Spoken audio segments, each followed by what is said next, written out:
सभी को नमस्कार। आज हम बात करेंगे कंबोडिया में भारतीय संस्कृति का प्रचार प्रसार किस तरह से होता है। कंबोडिया, जिसे कंबोज भी कहा गया है, में ईसा की प्रथम शताब्दी में कुंडिन नामक ब्राह्मण ने राज्य स्थापित किया था। कुंडिन्य ने नागी जाति की कन्या शोभा से विवाह किया। कुंडिन्य को बृहत्तर भारत में हिंदू राजवंशों का संस्थापक माना जाता है। चीनी साहित्य में कंबोडिया को फुनान कहा गया है। 6ठी शताब्दी के बाद कंबोडिया पर शैलेंद्र राजाओं का अधिकार हो गया। ये वही शैलेंद्र राजा थे जिनका अधिकार हमें जावा में देखने को मिलता है। प्रारंभ में कंबोडिया के राजा शैलराज या श्री शैल कहलाते थे। जयवर्मा सेकंड, जो कि कंबोडिया के राजा थे, उन्होंने कंबोडिया को शैलेंद्र राज्य से या साम्राज्य से मुक्त करवाया। जयवर्मा सेकंड ने कंबोज राजेंद्र की उपाधि धारण की। जयवर्मा सेकंड को खमेर राज्य का संस्थापक माना जाता है।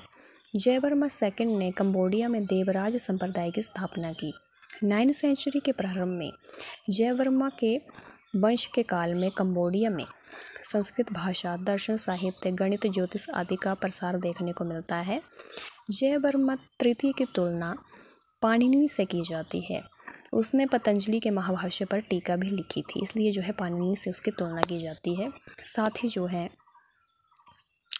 इसको यशोवर्मन के नाम से भी जाना जाता है। कंबोडिया में राजा सूर्यवर्मा द्वितीय या सेकंड, जिनका शासनकाल 1113 से 1145 ईस्वी माना गया है, ने अंकोर वाट का विष्णु मंदिर बनवाया था। अंकोर वाट मंदिर 1125 में बनता है। अंकोर वाट मंदिर खमेर एवं चोल वास्तुशैली का मिश्रण माना जाता है। ये मंदिर खमेर एवं चोल वास्तुशैली के आधार पर बनाया गया था। अंकोर वाट मंदिर मेकांग नदी के किनारे है तथा विश्व का सबसे बड़ा हिंदू मंदिर है, जो कि भगवान विष्णु को समर्पित है।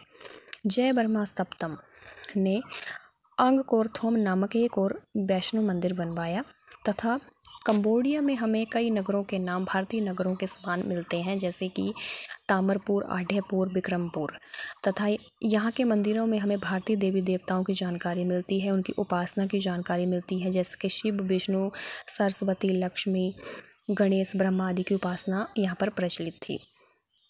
इसके साथ ही यहाँ पर बुद्धिज़्म की जानकारी मिलती है। अंगकोरथोम का बेयोन मंदिर भी जो है वो सूर्यवर्मन सप्तम ने ही बनवाया था तथा जो कि बौद्ध वास्तुशैली का मिश्रण माना जाता है या उदाहरण माना जाता है। तो इस तरह से यहाँ पर हमें भारतीय संस्कृति में हिंदुइज़्म और बुद्धिज़्म दोनों की जानकारी मिलती है, लेकिन हिंदुइज़्म की जानकारी हमें बड़े स्तर पर देखने को मिलती है। तो ये था कंबोडिया के बारे में। Thank you.